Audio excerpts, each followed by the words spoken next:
അപ്പൊ ഇങ്ങനെ ഒരു കാര്യം ഏറ്റെടുക്കുമ്പോൾ എന്തായിരുന്നു മന്ത്രിസഭയുടെ ധൈര്യം? എന്ത് ധൈര്യത്തിലാണ് ഇത് ഏറ്റെടുത്തത് എന്നുള്ള ഒരു കാര്യം ഒന്ന് പറയാൻ പറ്റുമോ? ഞാൻ ജൂലൈ 30 അർദ്ധരാത്രി 12:30 മണിക്ക് ശേഷം മേപ്പാടി ആശുപത്രിയിൽ ഹൃദയം തകർന്ന് നിൽക്കുന്ന ഒരു നേരത്ത് അംഗവൈകല്യങ്ങൾ വന്നവർ, നഷ്ടപ്പെട്ടവർ, മക്കളെ അന്വേഷിക്കുന്നവർ, മുട്ടുകുത്തിയിരുന്ന് നിലത്ത് മൃതശരീരങ്ങൾ നോക്കുന്നവർ, ആ നേരത്തൊരു പെൺകുട്ടി എനിക്കൊരു സന്ദേശം അയച്ചു വാട്സപ്പിൽ.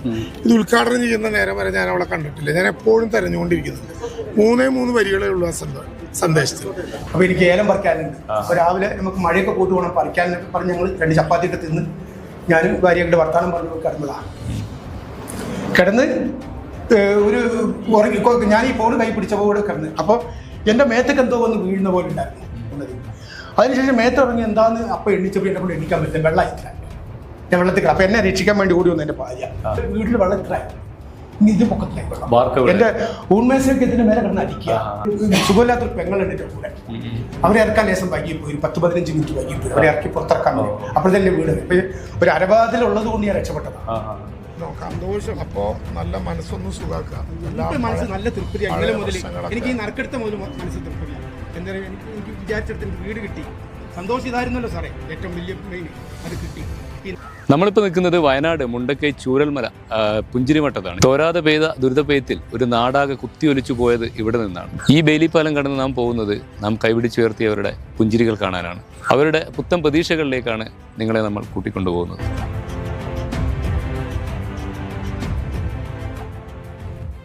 അപ്പൊ 2024 ജൂലൈ 30 നമ്മുടെ കേരളത്തിന് നടുക്കിയിട്ടുള്ള സംഭവം. അപ്പൊ ഞങ്ങളൊക്കെ കാഴ്ചക്കാരായിട്ട് കാണുന്ന അനുഭവസ്ഥരാണ്. അപ്പൊ അവിടെ നിന്നുള്ള ഒരു യാത്രയാണ്. അവിടെ നിന്ന് ഇങ്ങോട്ടില്ല. അന്ന് ആദ്യത്തെ ഒരു വല്ലാത്ത വേദന. രാത്രി അന്ന് തന്നെ രാത്രി 1:30 ഈ സംഭവം നടക്കുന്നത്. ചുരൽമല HS റോട്ടിലാണ് ഞാൻ താമസിക്കുന്നത്. ഞാൻ അന്നിട്ട് 7 മണിക്ക് 7:30 എൻ്റെ വീട്ടിൽ പോയത്. അപ്പൊ എനിക്ക് ഏലം പറിക്കാനുണ്ട്. അപ്പൊ രാവിലെ നമുക്ക് മഴയൊക്കെ കൂട്ട് പോകണം, പറിക്കാനൊക്കെ പറഞ്ഞ് ഞങ്ങൾ 2 ചപ്പാത്തിയൊക്കെ തിന്ന് ഞാനും ഭാര്യയുടെ വർത്താനം പറഞ്ഞു കിടന്നതാണ്. കിടന്ന് ഒരു ഉറങ്ങി, ഞാൻ ഈ ഫോൺ കൈ പിടിച്ചപ്പോൾ കൂടെ കിടന്ന്. അപ്പോൾ എൻ്റെ മേത്തൊക്കെ എന്തോ വന്ന് വീഴുന്ന പോലെ ഉണ്ടായിരുന്നു. ഒരു മണി ഫസ്റ്റത്തെ ഉറക്കം ഞാൻ ഉറങ്ങി. ഒരു 12 മണിക്കാണ് ഉറങ്ങുന്നത് തന്നെ. കുറേ നേരം മൊബൈൽ കണ്ടിട്ടാണ് ഉറങ്ങുന്നത്. അതിനുശേഷം മേത്തിറങ്ങി എന്താന്ന് അപ്പം എണ്ണിച്ചപ്പോൾ എന്നെ കൊണ്ട് എണ്ണിക്കാൻ പറ്റില്ല. വെള്ളമായിട്ടില്ല, ഞാൻ വെള്ളത്തിൽ. അപ്പം എന്നെ രക്ഷിക്കാൻ വേണ്ടി ഓടി വന്നു എൻ്റെ ഭാര്യ തൊട്ടടുത്ത് വേറൊരു കട്ടില്ല. അപ്പോൾ അലമാരകൾ വീണിട്ടാണ് അവൾക്ക് പൊട്ടിയത്. എൻ്റെ ഭാര്യ പൊട്ടി കമ്പി വെച്ചിരിക്കുക. അപ്പോൾ ഒരു 2 മാസമായിട്ട് ഹോസ്പിറ്റലായിരുന്നു. ഇപ്പോഴാണ് ഇപ്പം ശരിയായി നടക്കാനൊന്ന് പുറത്തു വരാനൊക്കെ തുടങ്ങിയത്. അങ്ങനെ അത് കഴിഞ്ഞ് ഞങ്ങൾ ഇത് പോകുന്നു. എൻ്റെ വീട്ടിൽ വെള്ളത്തിലായി, ഇത് പൊക്കത്തിലായി. എൻ്റെ ഊൺമേശയൊക്കെ ഇതിൻ്റെ മേലെ കിടന്ന് അടിക്കുക. അപ്പോൾ വീട്ടിൽ പൈസ ഉണ്ട്, സ്വർണ്ണമുണ്ട്, പല സാധനം. ഒരു സാധനം ഉടുത്തുണിക്കും ഞാൻ ബെഡ്ഷീറ്റാണ് കൊടുത്തിരിക്കുന്നത്. ഒരു ബനിയനും ബെഡ്ഷീറ്റ് മാത്രമേ എനിക്ക് കിട്ടിയത്. അപ്പോൾ ബെഡ്ഷീറ്റാണ്. എൻ്റെ വീണ് എണിച്ച് ഓടാൻ പരിപാടിയായിരുന്നു. സുഖമില്ലാത്തൊരു പെങ്ങളുണ്ട് എൻ്റെ കൂടെ. അവരെ ഇറക്കാൻ ലേശം വൈകിപ്പോയി, 10-15 മിനിറ്റ് വൈകിപ്പോയി. അവരെ ഇറക്കി പുറത്തിറക്കാൻ വേണ്ടി. അപ്പോഴത്തെ വീട് ഒരു അരവാതിലുള്ളത് കൊണ്ട് ഞാൻ രക്ഷപ്പെട്ടതാണ്. ഒരു അരവാതിൽ വീട്ടിൽ കുശിനി ഭാഗത്തുള്ളത് കൊണ്ട് അതിൻ്റെ പുറത്തെൻ്റെ പെങ്ങളെ എടുത്ത് വെച്ച് എൻ്റെ മകനും ഏട്ടൻ്റെ മകനും കൂടി എടുത്ത് പുറത്താക്കി. അങ്ങനെ തന്നെ ഏട്ടൻ്റെ വീട്ടിൽ പോയി. ഏട്ടൻ്റെ വീട് തൊട്ടടുത്താണ്. 1 ഏക്കർ 24 സെന്റ് സ്ഥലം എനിക്ക് അവിടെ ഉണ്ട്. എൻ്റെ വീട്ടിൽ പോയപ്പോൾ രണ്ടാമത്തെ ഉരുൾപൊട്ടൽ തുടങ്ങി. വലിയ കല്ലും മണ്ണും ഒക്കെ വരുന്ന കടൽ പോലെയാണ് ഈ വീടിൻ്റെ മേലെ. ഇത് വീടിങ്ങനെ ആടുക. ഇങ്ങനെ ആടുമ്പോൾ വീടിൻ്റെ അടുത്തൊരു തെങ്ങുണ്ടായിരുന്നു. ആ തെങ്ങ് എല്ലാം വന്നിട്ട് ചാരി നിന്ന് ഈ വീട്ടിൽ. അപ്പോൾ ഈ ആട്ടം നിന്നു. അങ്ങനെ ഞങ്ങൾ വന്ന് 2-2:30 ആയി അതിൻ്റെ കയറുമ്പോൾ. 2 മണി 3 മണി അങ്ങനെ ഞങ്ങൾ നിന്ന് പ്രാർത്ഥനയും കാര്യങ്ങളുമായിട്ട് അങ്ങനെ നിന്ന് ഇപ്പോൾ പോകും തന്നെ. ഞങ്ങൾ രക്ഷപ്പെടില്ല എന്ന് തന്നെ ഉറപ്പിച്ചത്. ഞങ്ങൾ 10 ആളുണ്ടാക്കും. ചെറിയ കുട്ടിയടക്കം എൻ്റെ പേരക്കുട്ടി എടുത്ത് ഇങ്ങനെ പിടിച്ചിരിക്കുക. ഞാൻ അടിയിലിരിക്കുക, നിൽക്കാൻ പറ്റാതെ കൊണ്ട് എനിക്ക് പേടിച്ചിട്ട് ഞാൻ അടിയിൽ ഇങ്ങനെ കാല് ഇങ്ങനെ ഇത് കൂട്ടി ഇരിക്കുക, പിടിച്ചിട്ടിരിക്കുക. വീടിങ്ങനെ ആടുകയാണല്ലോ, തോണി പോലെ. അങ്ങനെ രാവിലെ ഫയർ സർവീസ് വന്നിട്ടാണ് എന്നെ എൻ്റെ ഈ 10 പേരെ രക്ഷിച്ചിട്ട് ഇവിടെ മറ്റേ ഇത് ക്യാമ്പിൽ കൊണ്ടുപോയി. പിന്നെ അവിടെ ഇങ്ങോട്ട് വലിയൊരു ജേണി ആയിരിക്കും. പിന്നെ ഇതിനു വേണ്ടി നടക്കലും പോകലും വരലും. പിന്നെ എനിക്ക് സുഖമില്ല, ഒരുപാട് ആൾക്കാരുടെ അടുത്ത് പോകാനും പറ്റില്ല. ഞാൻ ക്യാമ്പിൽ നിന്ന് കുറേ കഴിഞ്ഞിട്ടൊക്കെയാണ് പോയത്. 6 മാസം ഞാൻ ഒരു ലെവലിലാണ് നടത്തിയത്. എനിക്ക് കണ്ടമാനം പൈസ ഉണ്ടായിരുന്നു. ലോൺ എടുത്ത പൈസയൊക്കെ എനിക്ക് അന്ന് അവിടെ ഉണ്ടായിരുന്നു, എടുക്കാൻ പറ്റിയിട്ടില്ല.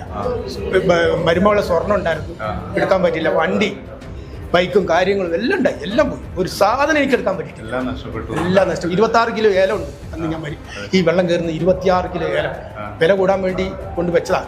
കടയിൽ കൊണ്ടുപോയിട്ട് തിരിച്ചു കൊണ്ടുവന്ന് വെച്ചതാണ്. അത് ആ 26 കിലോ ഏലം കുറഞ്ഞത് ഇപ്പം അന്ന് ഞാൻ ഇറങ്ങി വന്ന് നോക്കുമ്പോൾ 3200 രൂപ വിലയുണ്ട് 1 കിലോയ്ക്ക്. അപ്പോൾ അത് കൂട്ടിയാൽ മനസ്സിലാവും. അത്രയും കായ് എൻ്റെ അടുത്ത് സ്റ്റോക്കായിരുന്നു. അതിന് പറിക്കാൻ നിൽക്കുക, ഒരു 15 ദിവസമേ ഉള്ളൂ ബാക്കി പറിക്കാനുള്ളത്. എല്ലാം ഒരു ചെടിയില്ല, സ്ഥലം തന്നെ ഇല്ല.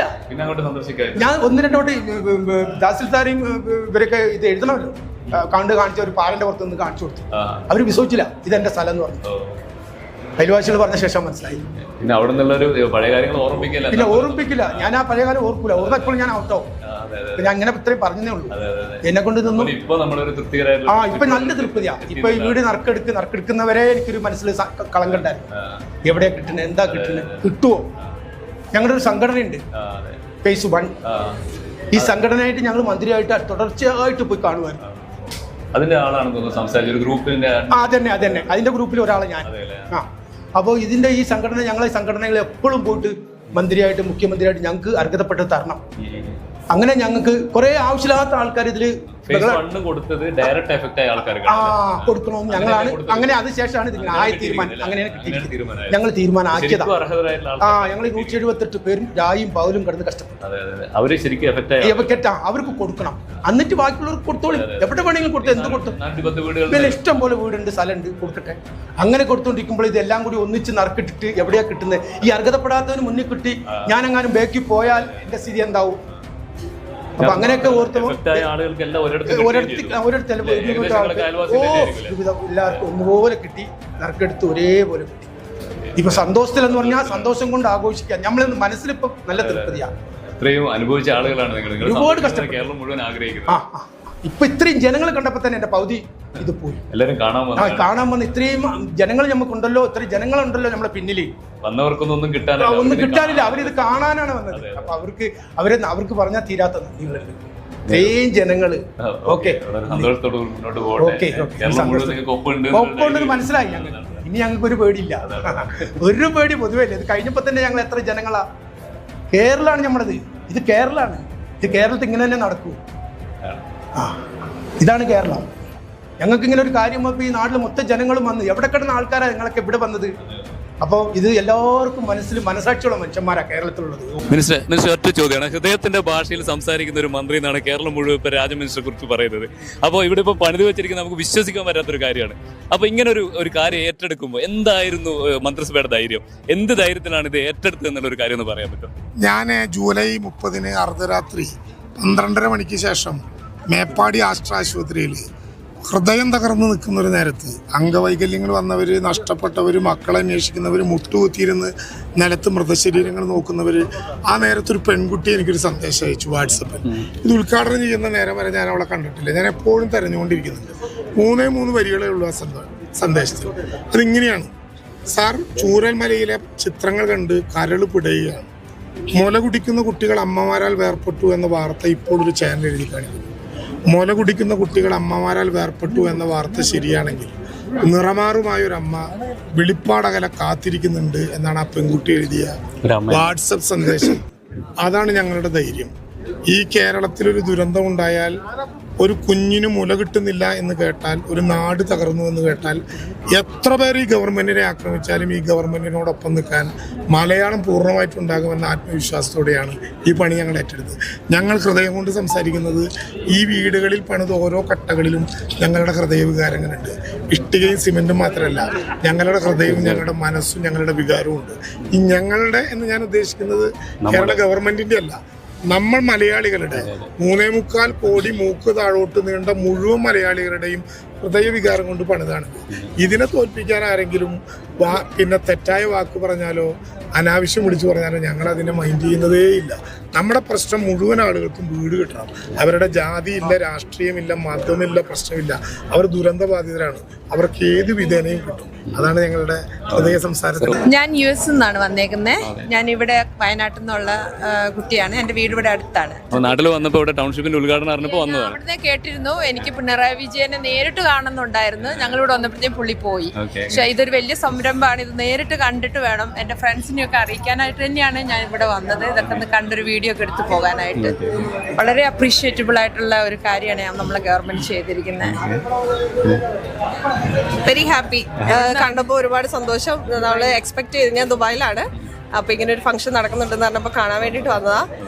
കണ്ടു കഴിഞ്ഞപ്പോൾ ആക്ച്വലി നമ്മൾ എക്സ്പെക്ട് ചെയ്തതിനേക്കാളും ഒരുപാട് ഇതിലാണ്. വീട് ഒന്നും പറയാൻ രക്ഷയില്ല, നല്ല വീടാണ്.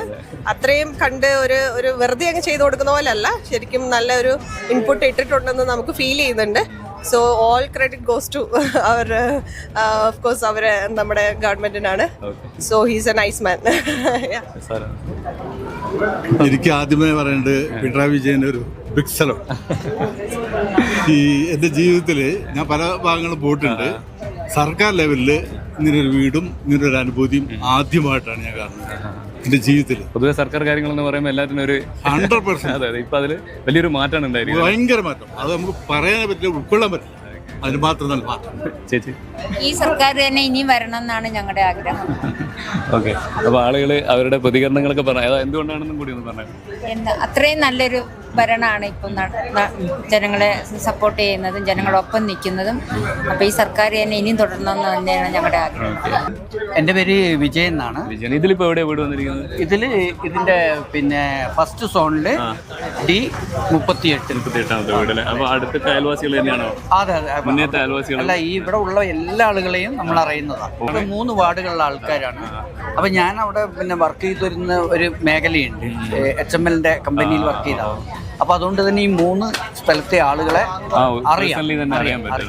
അങ്ങനെ എല്ലാവരും അറിയുന്ന ആൾക്കാരെ അറിയാം. ഇപ്പൊ ഇവിടെ വീട് താക്കോൽ കൈമാറ്റത്തിന്റെ കൂടെ തന്നെ കൈമാറ്റം ചെയ്തൊരു ഫയലാണെന്ന് തോന്നുന്നു. അതെ. അപ്പൊ ഇതിനകത്ത് നിങ്ങൾക്ക് ആവശ്യമായിട്ടുള്ള എല്ലാ ഇതിൽ പട്ടയമുണ്ട്, അതായത് 7 സെന്റിന്റെ വീടിന്റെ പട്ടയമുണ്ട്, പിന്നെ വാട്ടർ അതോറിറ്റിന്റെ പിന്നെ വാട്ടർ കണക്ഷനുള്ള ഇതുണ്ട്, പിന്നെ റേഷൻ കാർഡ് മാറ്റി തന്നിട്ടുണ്ട്, പിന്നെ ഇലക്ട്രിസിറ്റി ബോർഡിന്റെ രേഖയും അതങ്ങനെയാണ് ഇതിനകത്തുണ്ടല്ലേ. അപ്പൊ നമുക്ക് നാളെ മുതൽ ഇനി ഒരു ഓഫീസിലൊന്നും പോയി വേണ്ട ആവശ്യമില്ല, എല്ലാം അവർ റെഡിയാക്കി തന്നിട്ടുണ്ട്. ഇനി അത് ചെയ്താൽ ഇപ്പൊ ഗ്യാസിന്റെ കണക്ഷൻ ഒക്കെ എങ്ങനെയാണ്? ഗ്യാസിന്റെ കണക്ഷൻ ഓട്ടോമാറ്റിക്കായിട്ട് ഇപ്പൊ ഞങ്ങൾക്ക് ഇവിടെ കിട്ടുന്നുണ്ട്. അതൊന്നും ഇങ്ങോട്ട് ട്രാൻസ്ഫർ ഇവിടെ തന്നെയാണ്, ഈ ബൈപ്പാസ് തന്നെയാണ് ഗ്യാസിന്റെ ഇതുള്ളത്, സപ്ലൈ ഉള്ളത്. ഇപ്പൊ ഇവിടുന്ന് ഒരു TV ഒക്കെ വിതരണം ചെയ്യുന്നുണ്ടല്ലോ, അത് DYFI-ക്കാർ ചെയ്തതാണ്. സന്നദ്ധ സംഘടന അതെല്ലാവർക്കും കൊടുത്തിട്ടുണ്ട്. ഇപ്പൊ ഇന്ന് വന്ന 178 പേർക്കും കൊടുത്തിട്ടുണ്ടല്ലേ. അപ്പൊ എന്തായാലും വലിയൊരു ദുരന്തത്തെ നേരിട്ട ആളുകളാണ്, അതിന്റെ മാനസികമായിട്ടുള്ള ആഘാതങ്ങളൊക്കെ ഏറ്റ ആളുകളാണ്. അപ്പൊ അതിൽ നിങ്ങൾക്ക് ഇപ്പോൾ ഒരു റിക്കവറായി വരുന്നുണ്ടല്ലേ? അതെ. അപ്പൊ അത് എത്രത്തോളം ഈ ഒരു സർക്കാരിന്റെ സപ്പോർട്ട് എത്രത്തോളം? സർക്കാരിന്റെ സപ്പോർട്ട് പറഞ്ഞാൽ വലിയ സപ്പോർട്ടാണ്, ചെറുതൊന്നല്ല. അതായത് ഞങ്ങൾ ദുരന്തം ബാധിച്ച അന്ന് മുതൽ, അന്ന് ഫസ്റ്റില് ചെയ്തത് ക്യാമ്പുകളിലേക്ക് മാറ്റിയായിരുന്നു. ക്യാമ്പുകളിലേക്ക് മാറ്റി കഴിഞ്ഞ് പിന്നെ സ്കൂളായിരുന്നു ക്യാമ്പ്. അപ്പോൾ ഈ സ്കൂളുകളെല്ലാം പിന്നെ തൽക്കാലം മുടങ്ങിക്കിടക്കുകയും പിന്നെ അത് ഓപ്പൺ ചെയ്ത് അധ്യയനം നടത്തേണ്ട ആവശ്യം വന്നപ്പോഴത്തേക്കും സർക്കാർ അത് നമുക്ക് ഒന്നില്ലെങ്കിൽ വാടക പിന്നെ എടുക്കുക, അല്ലെങ്കിൽ സർക്കാർ ക്വാർട്ടേഴ്സ്.